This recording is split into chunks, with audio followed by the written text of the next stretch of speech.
All right, welcome everybody. Welcome to the first Rethink Trust conference held here in Amsterdam. How is everybody feeling? How is everybody really feeling? All right. So we have a full day ahead of us. We're going to be moving strictly along the schedule. We have a lot of fantastic presentations from, I think, some of the best enterprise blockchain engineering leaders around the world. So we'll stick to the schedule. Everybody should have a program. We'll have some breaks. And I'm going to say a few words about this conference, about what we want to achieve today. I think we're making history because I think we really have a different kind of conference today. I don't think a similar conference was held in the blockchain space, and I'll explain why. And I think everybody will come home enlightened and learn things and meet each other. We really hope folks will connect. We want you to make sure that everybody who is here can hear the presentations. We have sponsor area and networking area behind the curtain.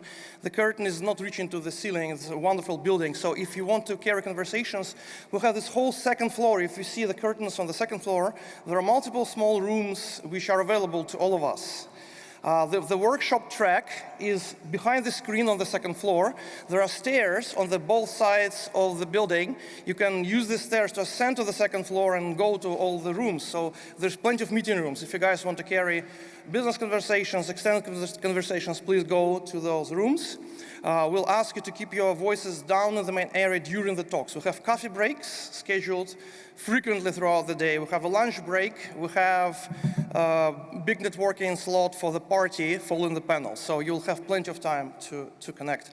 So welcome again. My name is Alexy Khrabrov. I'm the founder of By the Bay conference series held for 6 years already in San Francisco Bay Area. And the Rethink Trust is basically my first conference in Europe. So I'm super excited. I've been here a lot of times as a visitor. I am super excited to bring this engineering event here, and I want to thank the co-organizers, companies Intellectsoft and Provectus, who helped me in this. They are great developing companies. They work in the blockchain space. They delivered projects. They signed globally known clients who do blockchain. So I want to thank their teams. They are outside with the sponsor booths. They are also speaking on the program, so make sure you talk to them. I want to thank all the sponsors who made this possible. IBM is the host sponsor. It supports our conferences in San Francisco Bay Area, especially in the engineering and developer-oriented events. So let me tell you a little bit about the way we structure these conferences. So I've been running Meetups for about 7 years. Who here goes to Meetups? Okay, who goes to engineering Meetups? Great, right? So you guys know how this works. So I think Amsterdam is one of the global cities where this movement took hold, where people basically learn what they need through themselves, right? They don't teach this stuff in school. There is no department of blockchain, right? There is no chairs of blockchain. It's very hard to reconcile claims. If you have, claim that EOS is better than Cardano, there is no authority who can resolve it for you. You have to trust people who work in this space. You have to learn, and you have to basically have a gut feeling. You have to learn theory, you have to learn cryptography, you have to learn software engineering, but beyond that, you need to learn business. So we are, I think, in really unique confluence of multiple skills. But if you look at the underpinnings of this, it is the engineering which runs everything. So a lot of people don't understand that there is no tokens. A token is a transaction continue in the previous transaction. Token is a difference between two transactions, which means that you have to have a distributed system which needs to keep going, right? And so a very simple way to see, ascertain whether a company has the guts and wherewithal to continue building blockchains is to ask, can you maintain distributed systems? Do you have experience? Have you been paged in the night to fix something, right? So I think it's very important that we pay attention to that side of the business, which is often overlooked. So you need to look for engineering excellence. You need to look for companies which bring established software engineering expertise, which know how to build secure systems by design, performance systems. And a lot of these companies, for instance, use Haskell and Scala or OCaml for a reason, right? Because functional programming allows you to formally verify and prove that certain things are true.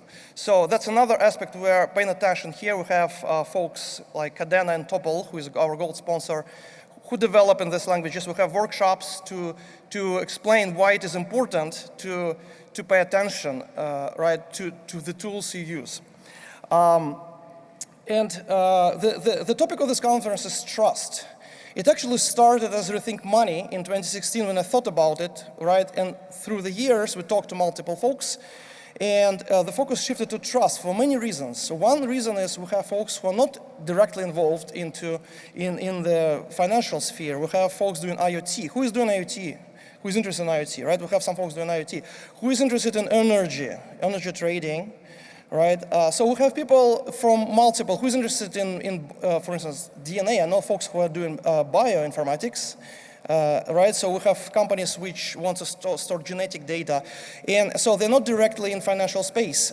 They essentially use blockchain for trust, and so trust becomes the kind of the theme of this conference. And when we think about it, blockchain is really not the end, right? Blockchain is a mean to an end. And the mean is usually solving a problem of trust. And so if you look at the program, we have folks representing consortiums such as Hyperledger set of tools, such as WeTrade, Trusted IoT, and Energy Web.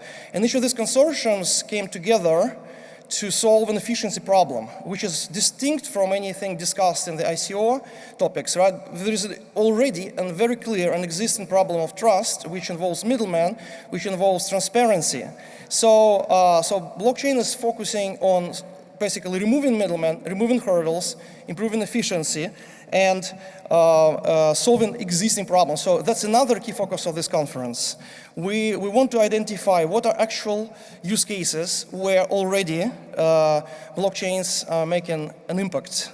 And we're very fortunate to have some of the top enterprises. We have IBM, ING, and Bosch and Oracle who already made inroads in this. So there are specific use cases. Yesterday I was at the Blockchain Expo, and I learned about the Tesla study, which IBM did with Dutch and European energy companies, which allows Tesla owners to disconnect from the grid and be rewarded that they're not using electricity during the high peak periods, and they reduce volatility. And the only way really to verify that these multiple stakeholders are satisfied is to put everything on blockchain so the rewards can be given out justly. So I think I'm super excited. We really have specific enterprise use cases which are already proving how this technology can be deployed on the enterprise side, reaching consumers, putting together companies, and solving actual problems. Another philosophical theme of this conference, which I want to kind of challenge you with, is how blockchain and finance makes data in the blockchain really advanced, really most valuable data. And if you think about it, we're in Amsterdam, which is the cradle of fintech innovation. A lot of you guys, how many people are here from Amsterdam or from Netherlands? Right? How many people came from other European countries? How many people came from United States or other continents? Okay, a few, right? So we have mostly Europeans here. But right, the Netherlands were the first decentralized country, and its finance system was also decentralized. And obviously it was a cooperative country which had to build all the levees and dams together. So there are multiple kind of prerequisites in the national psyche and the climate for the support of the blockchain and growing innovation.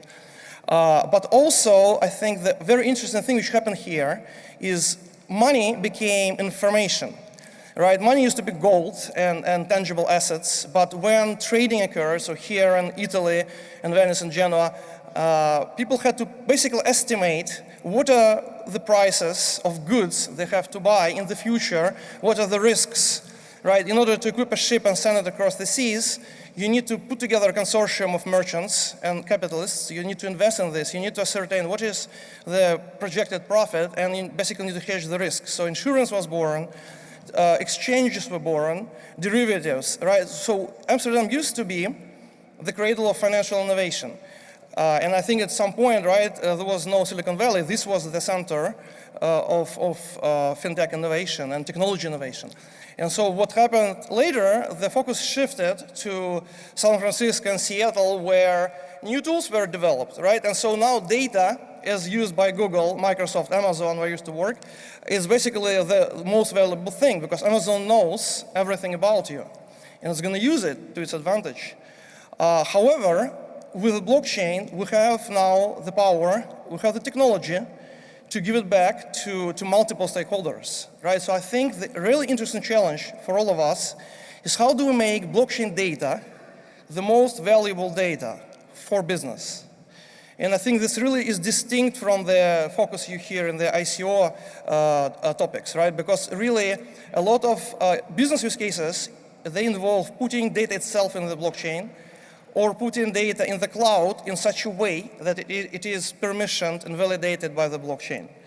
And so we already see, for instance, genomic companies who want to make not just your genome accessible to others as a whole, but maybe regions of your genome to be accessible to pharma companies, right? And you can selectively say, I'm concerned about this illness which my dad had, or my granddad, and I want you guys to check whether I'm susceptible to this illness. I want you to proactively treat me, so you can selectively give pharma companies a region of your DNA. And we already have folks from Genetics who developed this technology. And there are multiple challenges, because genomic data is nothing like transaction data, right?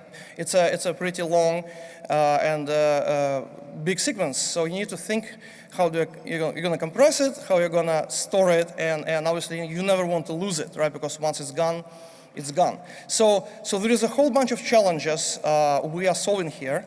And so I invite everybody to challenge themselves to kind of understand what are the verticals which will make the most impact, what are the technologies, engineering approaches underpinning this, which can make it the most viable and efficient implementation for these business solutions. Basically the whole day, if you look at it, is structured to answer these questions. If you are interested in kind of engineering approaches, my main conference called Scale by the Bay is held in November. It's basically this conference multiplied by 6. It's 3 tracks, functional programming, reactive microservices, and data pipelines with machine learning and AI. It's held at Twitter headquarters in November 15th to 17th in San Francisco. The call for paper is actually still open until tomorrow if you want to submit a talk. If you have really amazing talk, you should submit it anyways. And at that conference, we will have very specific blockchain engineering track with several companies who didn't make it here, including Definity, Symbiont, Constellation, and all of these companies are developing blockchains with Scala or Haskell function programming. All of them are solving business cases and provide specific high throughput, reliable solutions. So, but in that context, we're going to talk specifically about engineering. We're going to show code on slides. We're not going to show code probably much today, right? We're really synergistic with business use cases. But if you are digging engineering, you should definitely make sure you come to Scale by the Bay in November. It's going to be fun. And if you like this conference, you'll certainly like that conference. You see volunteers who were, Andy, maybe you can stand up and show. So Andy is our volunteer. I want to thank all the volunteers. We have amazing folks who are helping us. Please talk to them. They had to learn. They're wearing these t-shirts. So these are staff t-shirts. So if you have any questions, please ask them. Right, the restrooms are in the back of the building and downstairs.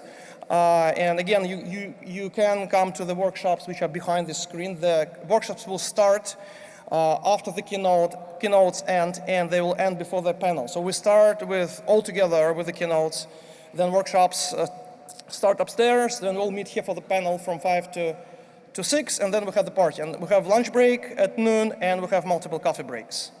So with that, I will introduce our first keynote speaker.